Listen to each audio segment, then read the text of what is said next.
Hi, ഇന്ന് നമുക്ക് കക്കായ ഇറച്ചി ഫ്രൈ ഉണ്ടാക്കാം. അതിനു മുമ്പായി ഈ ചാനൽ നിങ്ങൾ സബ്സ്ക്രൈബ് ചെയ്തിട്ടില്ലെങ്കിൽ ദയവ് ചെയ്തൊന്ന് സബ്സ്ക്രൈബ് ചെയ്യുക. അപ്പോൾ നമുക്ക് എങ്ങനെ തയ്യാറാക്കുന്നതെന്ന് നോക്കാം. അതിനുവേണ്ടി ഞാനിവിടെ 1/2 കിലോ കക്കായ ഇറച്ചിയാണ് എടുത്തിരിക്കുന്നത്. അത് നന്നായിട്ട് കഴുകി വൃത്തിയാക്കി എടുത്തു വച്ചിരിക്കുന്നതാണ്. അത് നമുക്ക് ഈ ചട്ടിയിലേക്ക് ഇട്ട് കൊടുക്കാം. ഇനി നമുക്കിതിലേക്ക് 1 ടീസ്പൂൺ മുളക് പൊടിയും 1 ടീസ്പൂൺ ഉപ്പും 1/2 ടീസ്പൂൺ മഞ്ഞൾപ്പൊടിയും കൂടെ ഇടാം. എന്നിട്ട് 1/2 ഗ്ലാസ് വെള്ളം കൂടി ഒഴിക്കാം. ഇനി ഇത് നന്നായിട്ടൊന്ന് മിക്സ് ചെയ്യാം.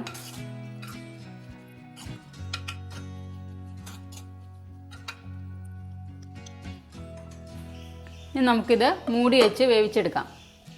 നമുക്കിത് വെന്തോന്ന് തുറന്ന് നോക്കാം.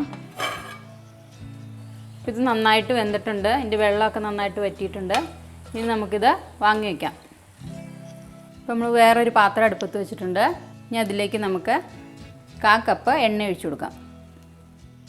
ഇപ്പോൾ എണ്ണ നന്നായിട്ട് ചൂടായിട്ടുണ്ട്. ഇനി നമുക്കിതിലേക്ക് 1 ടീസ്പൂൺ കടുകിടാം.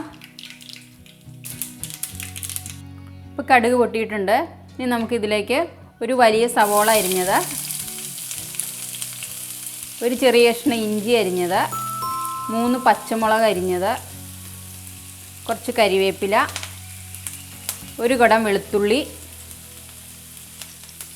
ഇതെല്ലാം കൂടി നമുക്കൊന്ന് മിക്സ് ചെയ്ത് കൊടുക്കാം.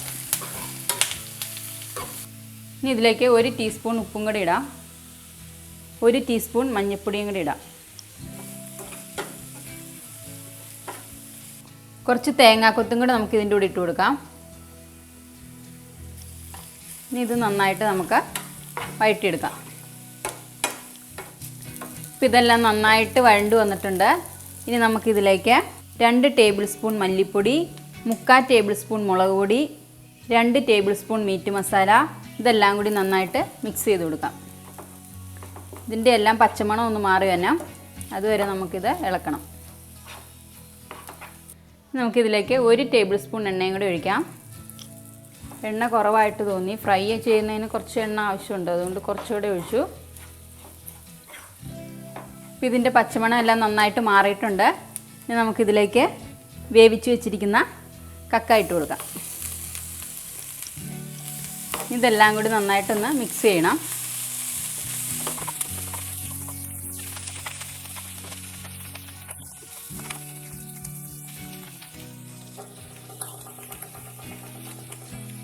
ഇനി നമുക്കിതിലേക്ക് 1/2 ടേബിൾ സ്പൂൺ കുരുമുളക് പൊടി, 1 ടീസ്പൂൺ ഗരം മസാലയും കൂടി ഇട്ട് കൊടുത്ത് നന്നായിട്ട് മിക്സ് ചെയ്യാം.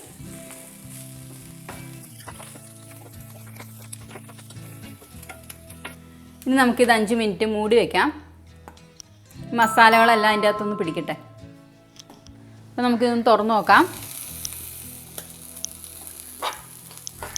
അപ്പോൾ നമ്മുടെ കക്കായ ഇറച്ചി ഫ്രൈ റെഡി ആയിട്ടുണ്ട്. എല്ലാവരും ട്രൈ ചെയ്ത് നോക്കുക.